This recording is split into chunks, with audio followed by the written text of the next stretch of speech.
राधे राधे। स्वागत है आप सभी का आपके अपने YouTube channel bright future Hindi classes में। आशा है कि आप सब स्वस्थ होंगे। आज मैं फिर से आपके लिए हिंदी साहित्य की बहुत ही महत्वपूर्ण 25 प्रश्नों की श्रृंखला लेकर आई हूँ, जो कि हमारी ये सीरीज़ 26वें नंबर की चल रही है। इससे पहले की जो भी सीरीज़ थी, जिन स्टूडेंट्स ने नहीं देखी है वो मेरे डिस्क्रिप्शन बॉक्स में जाकर देख सकते हैं। मैंने वहाँ पर उन वीडियोस का लिंक शेयर किया हुआ है, और जो भी नए हैं वो मेरे चैनल को सब्सक्राइब करिए ताकि आपको मेरी आने वाली हर एक वीडियो आसानी से मिल सके। लाइक करिए, शेयर करिए और कमेंट में ज़रूर बताइएगा कि आपके इन 25 प्रश्नों में से कितने प्रश्नों के उत्तर सही हुए हैं और आपको ये जो वीडियोस में प्रश्न मैं लेकर आती हूँ वो कैसे लगे। तो चलिए शुरू करते हैं आज का हमारा 651वां प्रश्न। तो प्रश्न देखिए, माखनलाल चतुर्वेदी कृत साहित्य देवता की गणना किस गद्य विधा के अंतर्गत आती है? तो साहित्य देवता के रचनाकार कौन है? माखनलाल चतुर्वेदी जी। आप इसे भी ध्यान रखिएगा कि साहित्य देवता के रचनाकार कौन है? माखनलाल चतुर्वेदी जी है। लेकिन इसकी गणना किस गद्य विधा के अंतर्गत आती है? इसके ऑप्शन देखिए, संस्मरण, आत्मकथा, निबंध या रेखा चित्र। तो साहित्य देवता की विधा क्या है? तो इसका आंसर देखिए, ऑप्शन नंबर सी। ये क्या है? एक निबंध। और इसके जो निबंधकार हैं वो हैं माखनलाल चतुर्वेदी जी। इनके जो महत्वपूर्ण निबंध हैं देखिए, साहित्य देवता, समय के पाँव, अमीर इरादे गरीब इरादे, ये सभी चतुर्वेदी जी की गद्यात्मक कृतियां हैं। और माखनलाल चतुर्वेदी जी को एक भारतीय आत्मा उपनाम से भी जाना जाता है। अगले प्रश्न पर चलते हैं। हिंदी नए चाल में ढली, यह कथन किसका है? बहुत ही महत्वपूर्ण ये प्रश्न है। हिंदी नए चाल में ढली, तो यह कथन किसने बोला है? इसके ऑप्शन हैं महावीर प्रसाद द्विवेदी, डॉक्टर श्याम सुंदर दास, राधा कृष्ण दास। चौथा ऑप्शन है देखिए, भारतेंदु हरिश्चंद्र।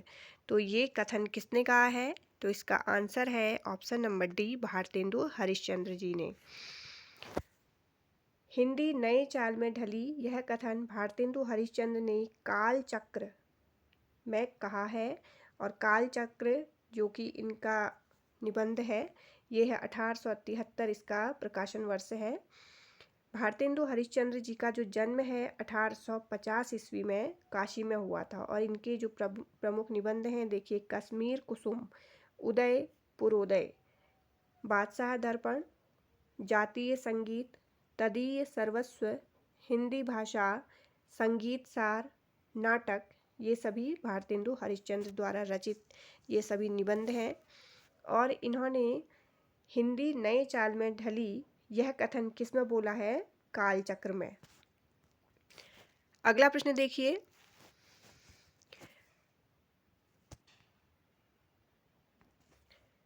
प्रश्न है, आचार्य रामचंद्र शुक्ल के निबंध संग्रह चिंतामणि के अब तक कितने भाग प्रकाशित हुए हैं? तो चिंतामणि जो कि रामचंद्र शुक्ल जी द्वारा रचित है, इसके कितने भाग प्रकाशित हुए हैं? ऑप्शन देखिए, 1, 2, 3 या 4। तो चिंतामणि इसके अभी तक कितने भाग प्रकाशित हुए हैं? इसका आंसर है ऑप्शन नंबर डी, 4 भाग। तो इसके जो 4 भाग हैं, हम उनका समय भी देखते हैं यहाँ पर देखिए, और किसने उनका संपादन किया, ये बहुत इम्पोर्टेंट है। आप इसे ज़रूर नोट डाउन करिए, क्योंकि एग्ज़ाम में चिंतामणि से संबंधित इस तरह के क्वेश्चन भी पूछे जाते हैं। चिंतामणि भाग 1, इसका जो प्रकाशन वर्ष है 1939 ईस्वी है। और इसका जो संपादक का काम किया था वो किया था रामचंद्र शुक्ल जी ने। चिंतामणि भाग 2, इसका जो समय है, संपादन जो कार्य हुआ था इसका 1945 है। इसके संपादक रहे विश्वनाथ प्रसाद मिश्र जी। चिंतामणि भाग 3, इसका जो समय है वो है 1983 ईस्वी, और इसका संपादक कार्य किया था, संपादक थे इसके नामवर सिंह। चिंतामणि भाग 4, इसका समय है 2002 ईस्वी, और इसका जो संपादन कार्य संभाला था ओम प्रकाश सिंह एवं कुसुम चतुर्वेदी ने। तो ये बहुत इम्पोर्टेंट है आपके एग्ज़ाम की दृष्टि से। तो आप इन चारों का समय और किसने इनका संपादन कार्य संभाला था उन्हें भी आप नोट कर लीजिएगा। अगला प्रश्न देखिए, मध्यकालीन धर्म साधना किसका निबंध है? बहुत ही महत्वपूर्ण ये निबंध है, एग्ज़ाम में पहले भी ये पूछा जा चुका है। इसके ऑप्शन है रामचंद्र शुक्ल, महादेवी वर्मा, हजारी प्रसाद द्विवेदी, चौथा ऑप्शन है विश्वनाथ प्रसाद मिश्र जी। तो मध्यकालीन धर्म साधना ये निबंध है ऑप्शन नंबर सी, हजारी प्रसाद द्विवेदी जी का। अगला प्रश्न देखिए, बर्बरता की पहली सीढ़ी से सभ्यता की अंतिम सीढ़ी तक युद्ध मनुष्य जाति का साथ देता आया है। यह कथन महादेवी वर्मा द्वारा लिखित कौन से निबंध से उद्धृत है? तो किस निबंध से ये लिया गया है? इसके ऑप्शन है उत्साह, युद्ध और नारी, जीवन का व्यवसाय, मजदूरी और प्रेम। तो ये कथन है ऑप्शन नंबर बी, युद्ध और नारी से लिया गया है ये, और ये है महादेवी वर्मा जी का निबंध। अगला प्रश्न देखिए, रसज्ञ रंजन किसका निबंध संकलन है? इसके ऑप्शन है डॉक्टर श्याम सुंदर दास, हजारी प्रसाद द्विवेदी, महावीर प्रसाद द्विवेदी, चौथा ऑप्शन है डॉक्टर गुलाब राय। तो रसज्ञ रंजन ये है ऑप्शन नंबर सी, महावीर प्रसाद द्विवेदी जी द्वारा रचित निबंध। इनके अन्य प्रमुख निबंध देखिए, संपत्ति शास्त्र मोस्ट इम्पोर्टेंट है, ये बहुत बार पूछा जा चुका है एग्जाम में। लेखांजलि, नाट्य शास्त्र, उपन्यास रहस्य, भाषा और व्याकरण, कवि और कविता, महाकवि माँ का प्रभात वर्णन, आत्मनिवेदन, प्रभात, ये सभी महावीर प्रसाद द्विवेदी जी द्वारा रचित निबंध हैं। अगला प्रश्न देखिए, विक्रमोर्वशी की मूल कथा नामक निबंध के लेखक हैं? इसके ऑप्शन है चंद्रधर शर्मा गुलेरी, रामचंद्र शुक्ल, अज्ञेय या इनमें से कोई नहीं। तो इस निबंध के जो निबंधकार हैं वो है option number A, Chandradhar Sharma Guleri ji. अगला प्रश्न है, अशोक के फूल में मनुष्य की इच्छा से निरपेक्ष परिवर्तनकारी शक्ति को क्या नाम दिया गया है? इसके ऑप्शन है देखिए, महाकाल कहा है, जिजीविषा बोला है इसे, यमराज कहा है या धर्मराज कहा है। तो अशोक के फूल में मनुष्य की इच्छा से निरपेक्ष परिवर्तनकारी शक्ति को ऑप्शन नंबर ए, महाकाल का नाम दिया गया है। अशोक के फूल निबंध में हजारी प्रसाद द्विवेदी ने अशोक के फूल की सांस्कृतिक परंपरा की खोज करते हुए उसकी महत्ता प्रतिपादित की है। हजारी प्रसाद जी के अन्य निबंध इस प्रकार हैं, देखिए, वसंत आ गया है, मेरी जन्मभूमि, नया वर्ष, दिमाग खाली है, शिरीष का फूल, कुटज, देवदारू, नाखून क्यों बढ़ते हैं। ये सभी हजारी प्रसाद द्विवेदी जी द्वारा रचित निबंध हैं। अगला प्रश्न देखिए, किन हिंदी निबंध लेखकों की तुलना अंग्रेजी गद्यकारों में एडिशन और स्टील से की जाती है? तो इसके ऑप्शन है प्रताप नारायण मिश्र और बद्री नारायण चौधरी प्रेमघन जी की। दूसरा ऑप्शन है बद्री नारायण चौधरी प्रेमघन और बालकृष्ण भट्ट जी की। सी ऑप्शन है प्रताप नारायण मिश्र और बालकृष्ण भट्ट। चौथा ऑप्शन है ठाकुर जगमोहन सिंह और बालकृष्ण भट्ट। तो एडिशन और स्टील से किन गद्यकारों की तुलना की गई है? तो इसका सही आंसर है option number C, Pratap Narayan Mishra और बालकृष्ण भट्ट। रामचंद्र शुक्ल जी ने हिंदी का जो एडिशन बताया है वो बोला है प्रताप नारायण मिश्र को, और बालकृष्ण भट्ट को क्या बोला है उन्होंने, हिंदी का स्टील। अगला प्रश्न देखिए, अशोक के फूल निबंध संग्रह का प्रकाशन कब हुआ? तो ये भी महत्वपूर्ण प्रश्न है। इसके ऑप्शन है देखिए 1972 में, बी ऑप्शन है सन 1964 में, सी है सन 1951 में और डी है सन 1948 में। तो अशोक के फूल का जो प्रकाशन हुआ है वो है ऑप्शन नंबर डी, सन 1948 में। अगला प्रश्न देखिए, हिंदी में छायावाद शीर्षक निबंध श्रृंखला के लेखक कौन थे? इसके ऑप्शन है मुकुटधर पांडे, रामचंद्र शुक्ल, महावीर प्रसाद द्विवेदी नामवर से हैं। तो हिंदी में छायावाद शीर्षक निबंध श्रृंखला के लेखक थे option number A Mukutdhar Pandey. अगला प्रश्न देखिए, काव्य कला तथा अन्य निबंध किस रचनाकार की पुस्तक है? बहुत महत्वपूर्ण ये निबंध है, काव्य कला तथा अन्य निबंध। इसके ऑप्शन है नगेंद्र, रामचंद्र शुक्ल, नंद दुलारी वाजपेयी, जयशंकर प्रसाद। तो इस निबंध के निबंधकार हैं option number D Jaishankar Prasad. अगला प्रश्न है, प्रगतिशील साहित्य की समस्याएं निबंध के लेखक। मोस्ट इम्पोर्टेंट है ये प्रगतिशील साहित्य की समस्याएं, आप इसे नोट कर लीजिएगा। इसके ऑप्शन देखिए, रामचंद्र शुक्ल, बाबू गुलाब राय, रामविलास शर्मा, हजारी प्रसाद द्विवेदी।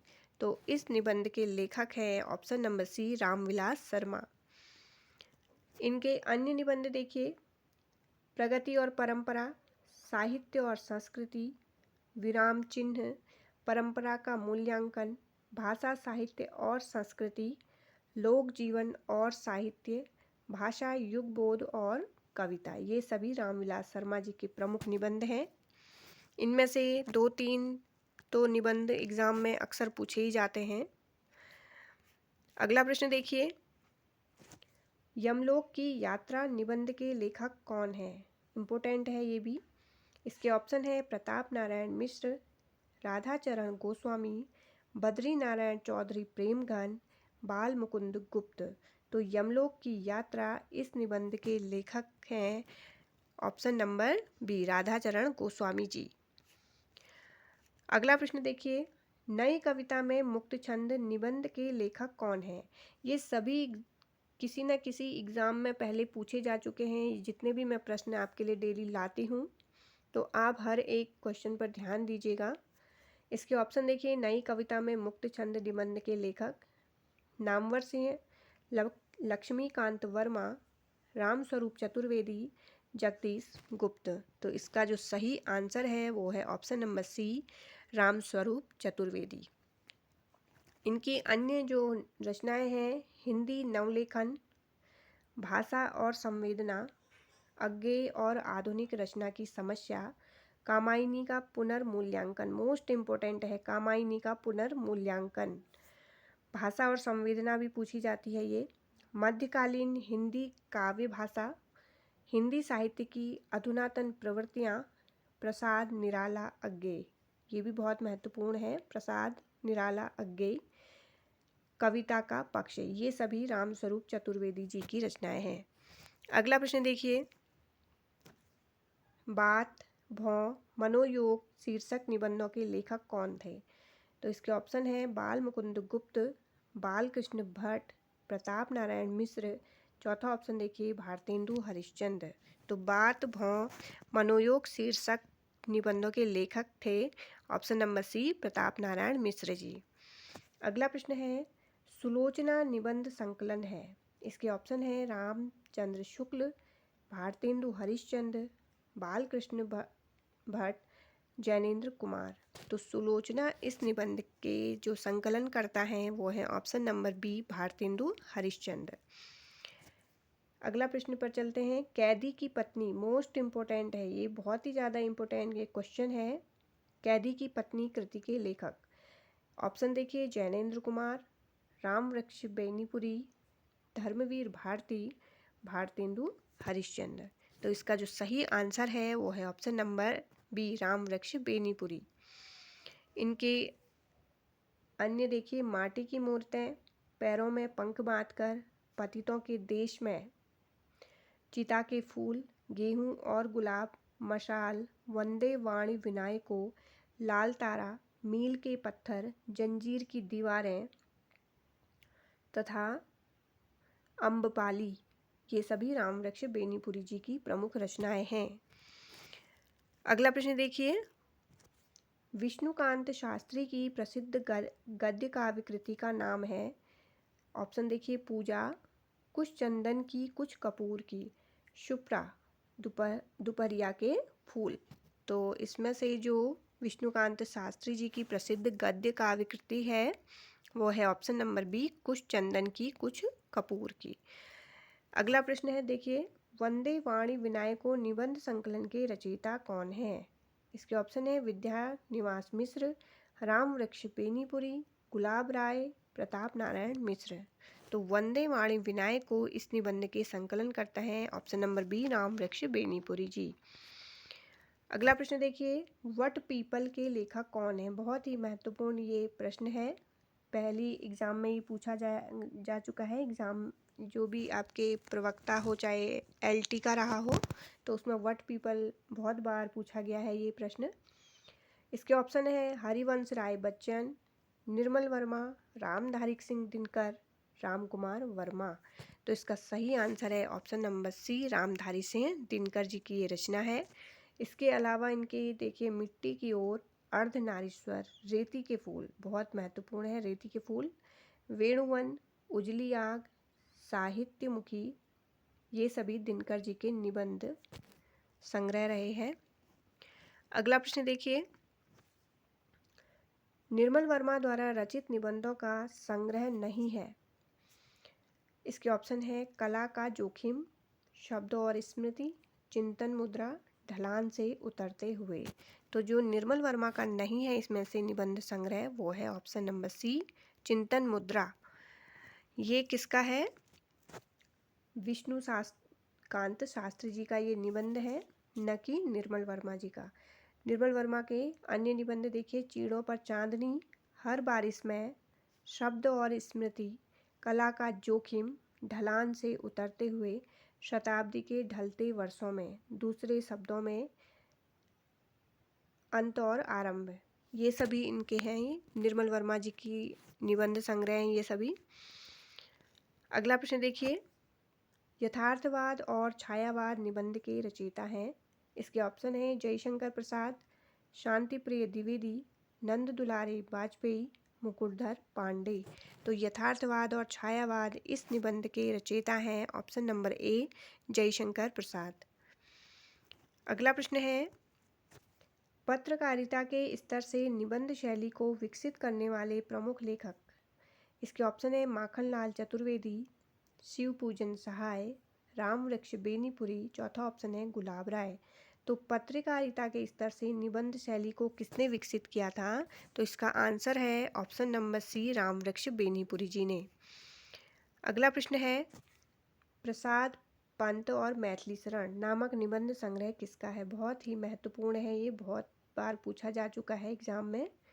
तो प्रसाद पंत और मैथिली शरण ये किसका है? इसके ऑप्शन देखिए, राम वृक्ष बेनीपुरी, अज्ञेय, रामधारी से दिनकर, मुक्तिबोध। तो ये जो निबंध संग्रह है ये है ऑप्शन नंबर सी, रामधारी से दिनकर जी का। और इसके अलावा देखिए, अर्धनारीश्वर, रेती के फूल, राष्ट्रभाषा और राष्ट्रीय एकता, ये सभी दिनकर जी के अन्य प्रमुख निबंध हैं। तो आज के भी हमारे ये 25 महत्वपूर्ण प्रश्न हो चुके हैं। आशा है कि आपको ये प्रश्न अच्छे लगे होंगे। तो लाइक करिए, शेयर करिए और कमेंट में ज़रूर बताइएगा कि आपके इन 25 प्रश्नों में से कितने प्रश्नों के उत्तर सही हुए हैं। मैं अगली वीडियो में इसके आगे के जो महत्वपूर्ण 25 प्रश्न हैं उन्हें लेकर आऊँगी। मिलते हैं मेरी नेक्स्ट वीडियो में। तब तक के लिए जय हिंद, जय भारत, धन्यवाद।